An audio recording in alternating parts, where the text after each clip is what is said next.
But it's a different clientele anyway, so I don't think it'll affect us. Maybe like 3 people it might affect, but that's about it. Okay, everybody's please be seated. We're going to start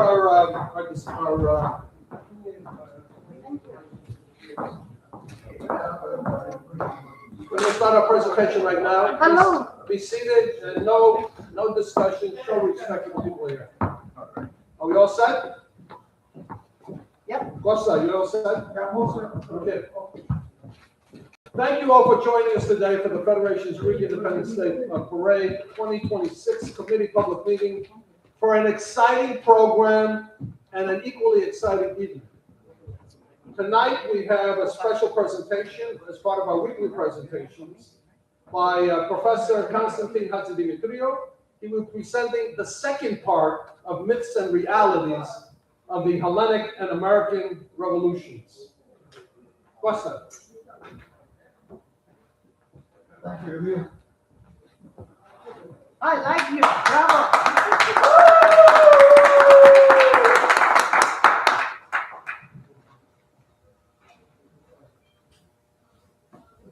The title of the talk is Myths and Realities Concerning the Two Revolutions of 1776 and 1821.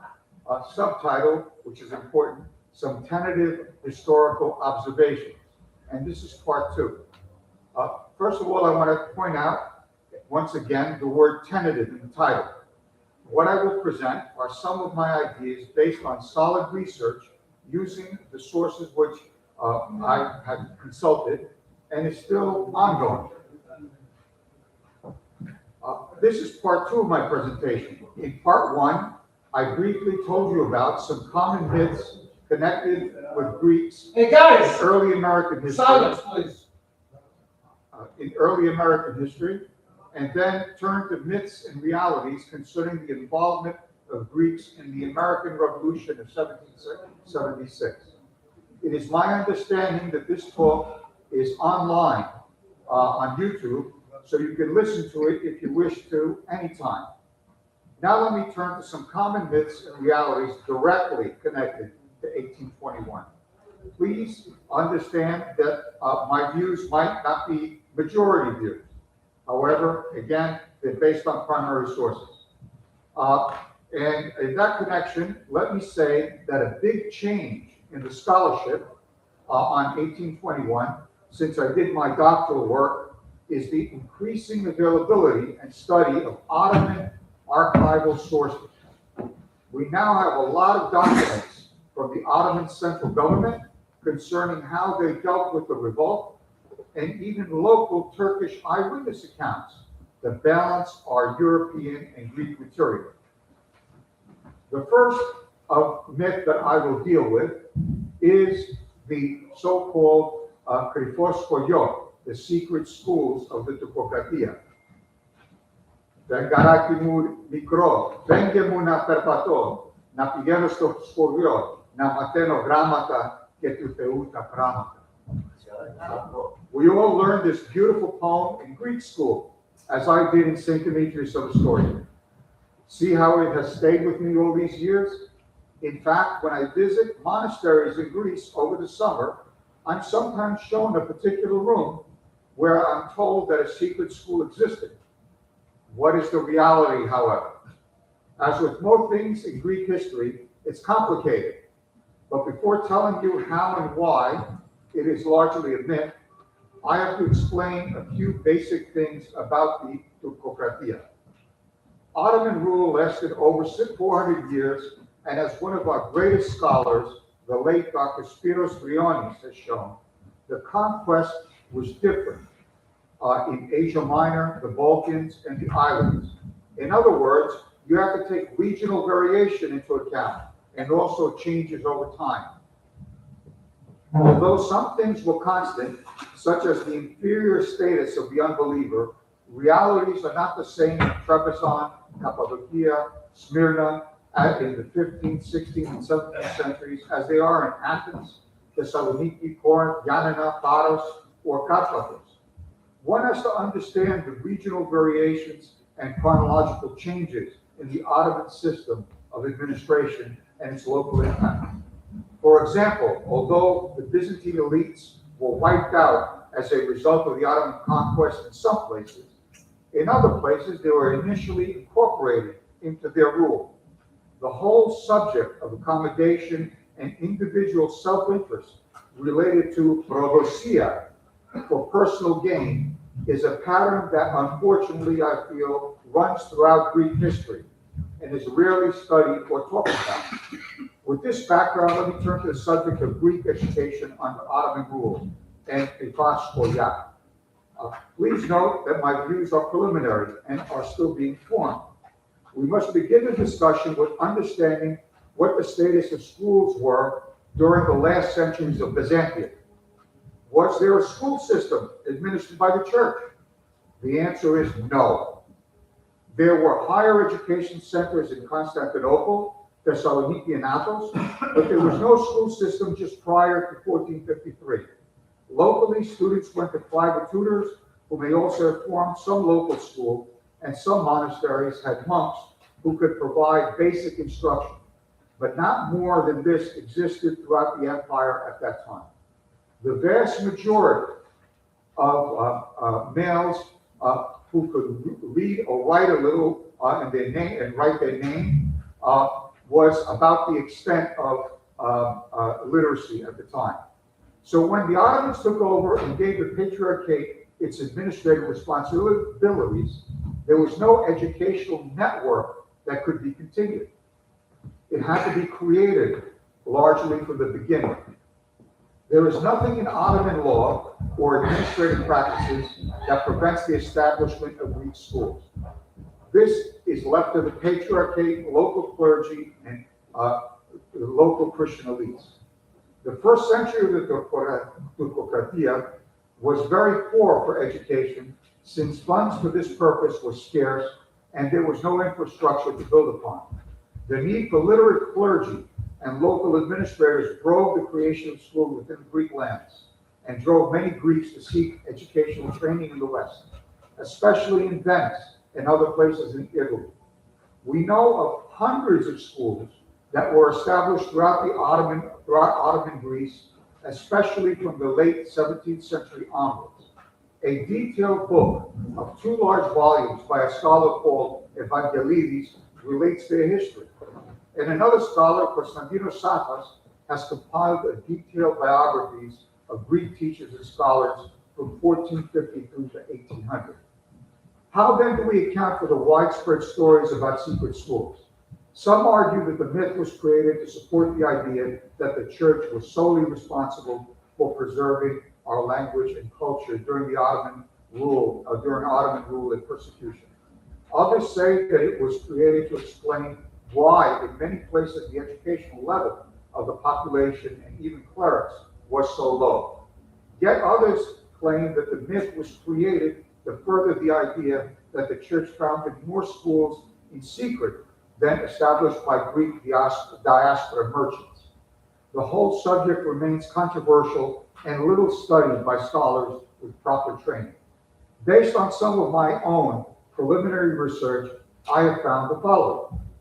A, because of the insecurity and corruption of Ottoman rule, there are examples of schools closing and teachers being arrested and killed. The most famous example is Cosmas of Aetolia in Epirus, and certain schools in Athens. We also have the example of churches. Although technically the churches that existed were allowed to exist and operate, occasionally local Turkish rulers shut them down and persecuted them and destroyed them. This even happened to monasteries, as we know in Manathos. During times of revolt and suspicious activities, educators and schools were closed by local Ottoman officials. The situation for schools became more precarious just before the revolution, during the war, and in areas outside of liberated Greek lands. A good source of information for the study of this question are the many memoirs and biographies of fighters during 1821 that have yet to be exploited. They've been collected by a scholar by the name of Vryzakis at the Ionian University, and In the beginning of a lot of these biographies, the writer tells you where they went to school, or if they went to school, and what happened in terms of their early upbringing. Another category are what are called enthymeses. Now, what are enthymeses, ladies and gentlemen? Enthymeses are scholia. In other words, they're marginal writings in manuscripts in monasteries. Since paper was so valuable, literate clergy and monks would jot down information about local events and contemporary events in the margins of these manuscripts. One big collection is by Spyros Lambros, which was published a long time ago, but these enthymeses have yet to be studied in any detail. If schools are operating in monasteries, you would expect that someone would jot down enthymeses about what's going on in these manuscripts. So far, I've only found very few. Another source are travelers. One American missionary who traveled in Greece during the revolution and was particularly concerned with education says that the Turks closed schools. How he got this information and whether it's accurate is another matter. But that is the state of the Kryfo Scholio situation and research. The next topic I will turn to is the actual outbreak of the revolution. The Filiki Eteria, the Friendly Society, and Paleon Patron Germanos, and the role of the church and Ali Pasha. We know that the Ottomans knew about the plans for the revolt in the north, led by Ypsilantis. Both the Russians and the Austrians gave the Ottomans this information, and we have Ottoman documents that show that it was discussed in the Sultan's inner circle. Of course, Ypsilantis and the Filiki Eteria were involved in the effort, but let me say a few words about the nature of the Eteria and the myths we have created around it. It certainly it played an important role in the preparation of the pre-revolutionary period. But its role was one more of unity and ideology rather than military planning. It was more important in the Hellenic diaspora than in many local places within Ottoman Greece. No detailed plan for an uprising existed, and it falsely led members, most of whom were mid-level merchants and seamen, to think that it had the support of Russia and that Kapodistrias was its leader. It is clear that neither supported either Ypsilantis' poorly executed revolt in the principalities or expected and supported a major outbreak in the Morea at the time. Most of Ypsilantis' army were killed, and he was imprisoned by the Austrians and died in jail. His letters indicate that he blamed Kapodistrias for his lack of real support. So what happened in the Morea in 1821 it was more a result of local factors than any coordinated national planning. It is also important to recognize that the outbreak in the South was the culmination of centuries of other local revolts, often with the expectation of real support from foreign aid by Venice, for example. The most famous of which was the Battle of Lepanto in 1571. Some of these revolts were actually planned and led by church leaders, such as Dionysius, the philosopher in Ioannina, and Philotheos of Salona in the 17th century. The local factors that resulted in the outbreak of the Morea in 1821 are complex and still being sorted out.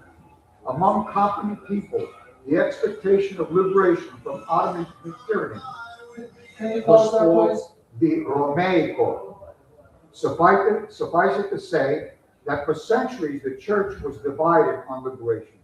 The majority counseled patience and loyalty to the Sultan, since it was part of God's punishment for their sins. The church and local elites, such as the Vimogerondes and Kosovasides, were part of the Ottoman administration and responsible for the good conduct and the payable of taxes by the hayats. This was what was known as the millet system. To upset the status quo was dangerous for all local elites because they wished to maintain their status and wealth. Despite this, some leaders put their power, wealth, and safety on the line and took a chance on the revolt's success, thinking that they would then have an opportunity to improve their status and increase their power. In practice, we know from many that many had mixed loyalties during the revolution. Many others changed sides as circumstances dictated and opportunities arose. Another important factor is the regionalism of the participants, who distrusted each other and only wanted to fight the Turks on their home ground when short-term gains presented themselves. As we know, this resulted in civil wars among the revolutionaries who fought each other and whose loyalties changed over time. In fact, until late in the war, with only a few exceptions, there was no such thing as a united national Greek army, but only a loose confederation of clans who were loyal to the leaders who paid them. The same was true of the Greek Navy. The ships were privately owned and united and disunited at will, depending on circumstances. Once again, the ability to pay the crews and feed them was crucial. The various Greek central government constantly struggled to raise funds and coordinate the combatants. One American who was sent to Greece as an observer on behalf of the U.S. State Department, Eastwick Evans, wrote that the Greeks of 1821 reminded him very much of the American Indians. Bands of fighters whose tactics were not Western, but mostly consisted of ambushes and what we would call today guerrilla war tactics. He remarked that they hid behind rocks and used their excellent marksmanship to shoot the enemy and swords to cut them down. They did not use cavalry or the bayonet, for example, and had very little artillery. In fact, when the war broke out, the Ottomans retreated to their fortified casa in most large towns, and in most cases, the only way the Greeks were able to take them was by starving them out. As the famous British Philhellene participant and historian George Finley wrote, the common people were the ones who remained steadfast and refused to give up, despite grave odds and unbelievable hardships. It is interesting that our three American Philhellenes who fought with the Greeks felt the same way. They came to admire the common Greek soldier and their families, who hated the Ottoman status quo to such a degree that they preferred to die rather than return to tyranny. Finally, let me turn to the celebrated date of the revolution and the myth of the iconic role of the Metropolitan Old Actress, Patron Germanos. We know that the event, depicted in so many images of his raising the standard of revolt on March 25th at the monastery of Agia Lavra in Calabria, this is not to say that he was not a hero or a leader of the revolution. He was. He was also a member of the Filiki Eteria. But the story of what took place on that date and the iconic painting by Vryzakis painted in 1865 is fiction and designed to coincide with the feast of Evangelismos and so links warfare with the faith. It's also clear that this myth was promoted early during the struggle and found its way into contemporary accounts. For example, in Howe's historical sketch of the revolution, which was published in America during the war, 1828, it repeats the myth. A Greek scholar has researched its origins, but I have not found the detailed study yet. What we know about what took place in March 25th in the Morea and the role of Patron Germanos is by a very reliable source. This is Patron Germanos' diary, written in Greek. He tells you what he did at the time and what he didn't do. So what more reliable source do you want than Patron Germanos himself? He was in fact in Patras at the time, delaying along with other church leaders in obeying the summons of the Ottoman administrator of the Morea to go to Tripolitsa. The news of the revolt of Ypsilantis in the north had reached him, and so he had summoned the province's leadership to hold them hostage, the Turks did, for the good behavior of their flocks.